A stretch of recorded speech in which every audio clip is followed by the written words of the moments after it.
वाराणसी में इन दिनों गंगा नदी में हरे शैवाल भारी मात्रा में पाए जा रहे हैं, जिसकी जांच भी जिलाधिकारी के द्वारा करवाई जा रही है। इसी क्रम में हम आपको बता दें कि वाराणसी में गंगा नदी में रेत में खनन और नदी के धार के साथ ही अन्य मुद्दों को लेकर के साझा संस्कृति मंच की टीम ने जिलाधिकारी कार्यालय पहुंची और उन्होंने कहा कि गंगा नदी में जो छेड़छाड़ हो रही है उसके असली अस्तित्व को हटाकर उसे दूसरा रूप देने की कोशिश किया जा रहा है, वह गलत है। इन सब कार्यों में उसमें रहने वाले जीव जंतुओं को काफ़ी प्रभाव पड़ रहा है। साझा संस्कृति मंच ने मांग की है कि गंगा नदी के लिए जो भी परियोजना लाई गई है वह सबके सामने लाया जाए, क्योंकि जिस तरीके का गुप्त कार्य गंगा नदी में हो रहा है उससे गंगा नदी का अस्तित्व खतरे में है। जी मैम, आपका परिचय? मेरा नाम जागृति है और बनारस साझा संस्कृति मंच का ये प्रतिनिधि मंडल है। आज कहाँ आई आप? आज कहाँ पे आई? आज यहाँ हम लोगों ने एडीएम सिटी को और जिलाधिकारी को संबोधित करते हुए एक ज्ञापन दिया है, जिसमें बनारस में जो गंगा के साथ जो दुर्व्यवहार हो रहा है, जिस तरह से ड्रेजिंग की जा रही है और एक पैरेलल नदी की धारा क्रिएट की जा रही है कृत्रिम तरीके से, उसको लेकर के हम लोगों की चिंता है। और जलीय जीव जंतु से लेकर के और पूरा पर्यावरण नदी के अंदर का जो है उससे प्रभावित होता है। और जिस तरह बालू की दीवार खड़ी करके गंगा को दो भागों में बांटा गया है, वो हम लोगों के लिए चिंता का विषय है।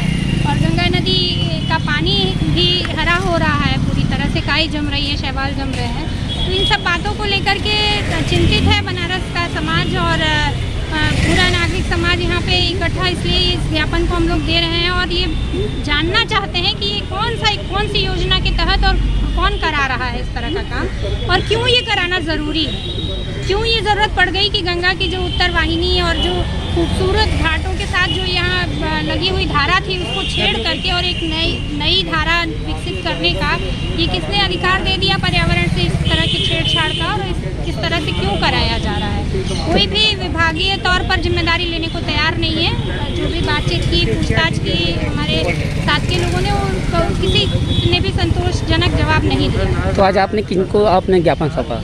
जी, हम लोगों ने ज्ञापन दिया है और ज्ञापन में हमारी मांग यही है कि इस पूरी परियोजना को सार्वजनिक किया जाए और लोगों की जानकारी के बिना ज़िंदगी से उनकी छेड़छाड़ नहीं होनी चाहिए। ये केवल गंगा जी का ही नहीं मामला है, ये मामला पूरे बनारस की और उत्तर प्रदेश की ही, या कहूँ तो गंगा के साथ जितनी जनता जुड़ी है इस देश की, उन सबका मामला है। तो क्या मांग है आपकी? हम लोगों की मांग है, वही हमने बताया कि सार्वजनिक किया जाए कि ये क्या परियोजना है और गंगा के साथ इस तरह का खिलवाड़ बंद किया जाए। हम चाहते हैं कि अविरल गंगा हो, निर्मल गंगा हो, लेकिन वो इस तरह से ना हो कि उसका व्यापारिक हित साधने में और पानी का को इस तरह कंट्रोल किया जाए कि नदी की धारा का स्वरूप ही पूरी तरह से बदल जाए। पहली बात है, मैं सर्व सेवा संघ गांधी विचार जुड़ा हुआ हूँ। तो आज आप कहाँ पर आए हुए हैं?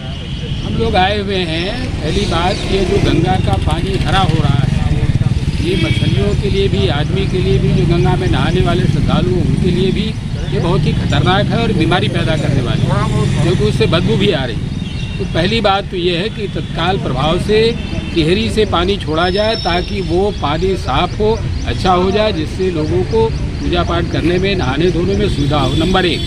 दूसरी बात यह है कि ये जो नहर खोदी जा रही है, इस नहर को तुरंत बंद किया जाए, क्योंकि अगर वो नहर बंद नहीं होगी तो उसकी वजह से जो दूसरी धारा बन जाएगी और बनारस के गंगा के जो घाट का सौंदर्य है, जो अच्छाई है, जिसके लिए पूरी दुनिया से लोग आते हैं देखने के लिए, जिसके लिए देव दीपावली मनाई जाती है, तो देव दीपावली बनारस में नहीं होगी, अब वो रामनगर में लगेगी। तो ये जो मुख्य मांग है कि ये जो नई मोदी गंगा बन रही है, उस मोदी गंगा को बंद करके और जो ओरिजिनल भागीरथी गंगा बह रही है, जो भगवान शंकर की गंगा बह रही है, उस गंगा को चलने दिया जाए।